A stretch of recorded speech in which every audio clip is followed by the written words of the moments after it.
Hey guys, so if you guys don't know, my name's Brian and I'm a officially typed TISI. That's Sleep, Consume, Blast, Play. I wanted to make a video about God because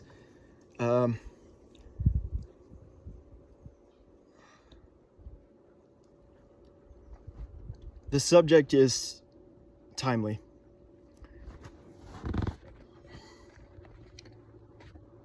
You know, as I watch Ricky Gervais, and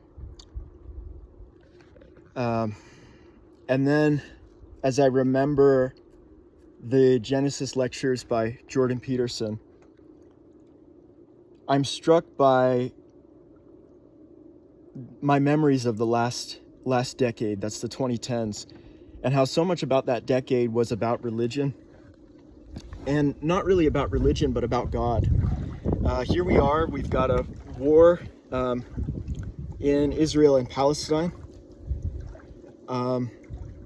And the animosity seems to be kind of an ancient, have an ancient source, if you will. And then also,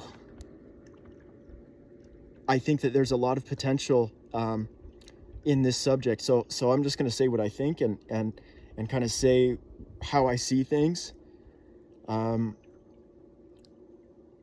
So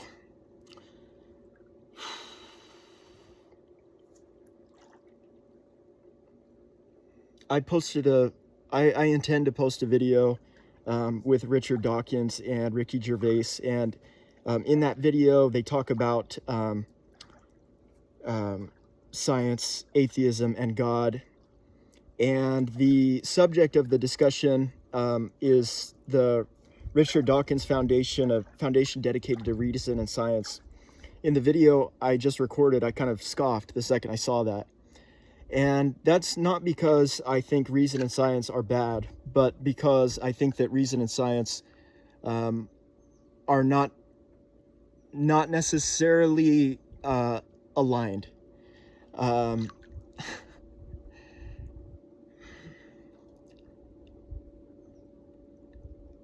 here's why. I think science purifies knowledge. It makes sure that knowledge is pure. And I think reason creates knowledge. And the creative process is not always pure. That's a good way to start. The creation is not always pure. In addition,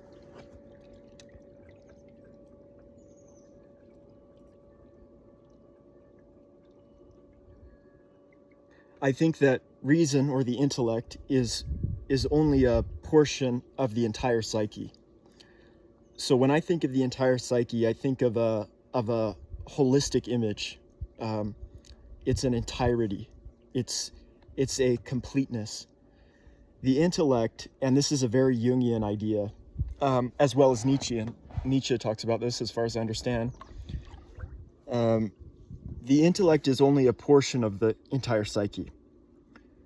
So if you try to understand the entire psyche, or try to render the entire psyche in its holistic completeness, if you try to cram the entire psyche into the intellect, you'll end up with a monster. Because the intellect is a portion of the psyche, so it's a part of the whole. So when you try to cram the entire psyche into the intellect, what ends up happening is you start to think that the intellect is the whole and that the psyche is the part. But that's not the case. The intellect is contained within the psyche and not the other way around. We can never render ourselves entirely predictable. We can never render our lives entirely predictable. Life is experiential, it's a journey, and there's an enormous amount of unknown variables. So the intellect likes to know things. It's all about intel. you can't know everything. So the intellect will always just be a portion. In addition, this is reflected in the actual in our actual biology. So the intellect is more or less centered in the dorsolateral prefrontal cortex. So that's the sides and the top of your prefrontal cortex. And it talks to, the dorsolateral prefrontal cortex talks to the parietal lobe, the occipital lobe, and the temporal lobe. So that's basically the rest of the neocortex, excluding the front of the prefrontal cortex. The front of the prefrontal cortex talks a lot to your limbic system, the emotional center of the psyche, of your brain. These two systems of the prefrontal cortex, to me, it's pretty clear that they likely very closely align with the feeling and thinking function. So there's even more proof that the intellect, or the thinking function, is only part. There's 4 functions. The thinking is only one of them.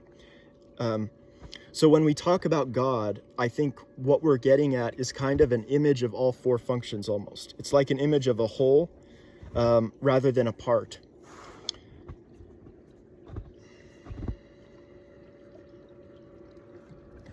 In a sense, God is what we mean when we ascribe an ego to the universe.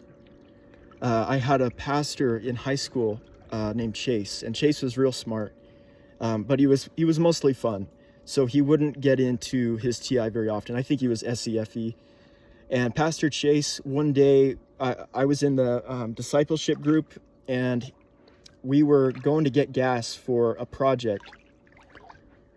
And I asked him, I said, this is around 2015 or 2016, and I asked him, what do you think about people who say the universe when they really just mean God? Like they say, oh, the universe is giving me a sign or something.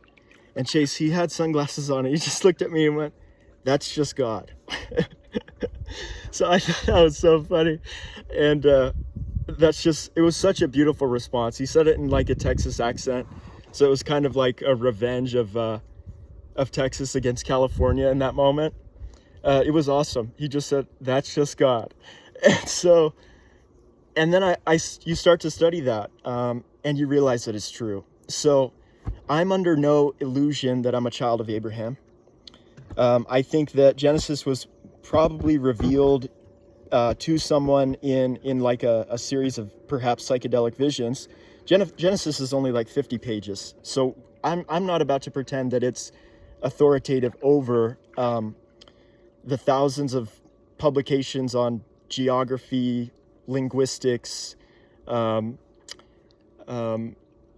archaeological discoveries. I'm not going to pretend that Genesis is possibly more explanatory than all the research that comes out every day on the nature of, say, the universe, evolution, and our origins as a species. But that doesn't mean that God isn't still an important subject.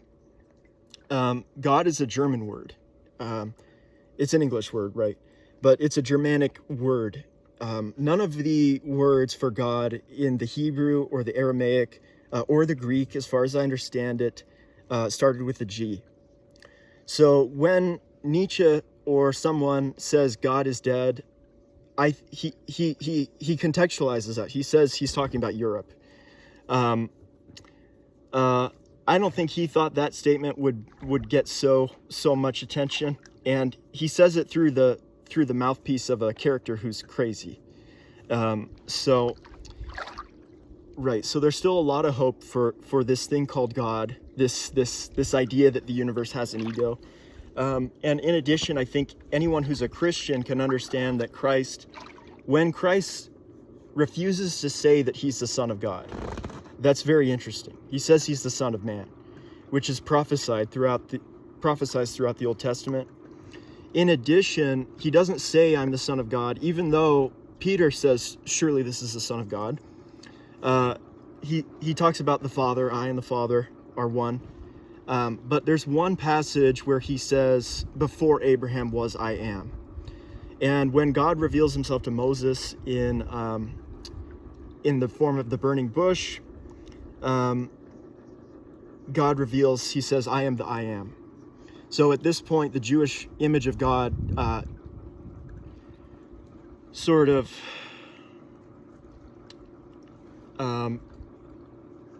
becomes divergent from the Egyptian, the Babylonian, and the Greek polytheistic pantheons of gods that were so common at that time. And when Moses says, I am the I am, it becomes clear that the Jews understood God as the ego of the universe, which it kind of makes sense why then we would believe the Bible and continue to believe the Bible, because it's all predicated on that original idea.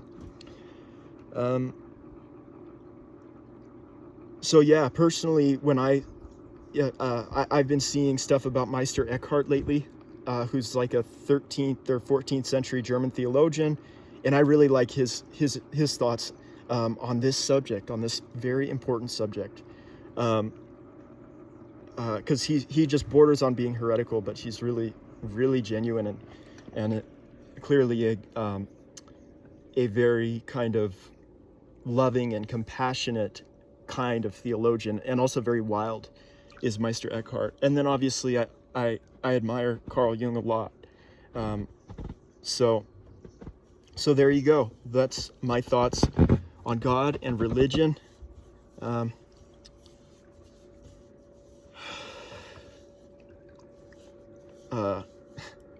In response to the brilliant theologian Ricky Gervais.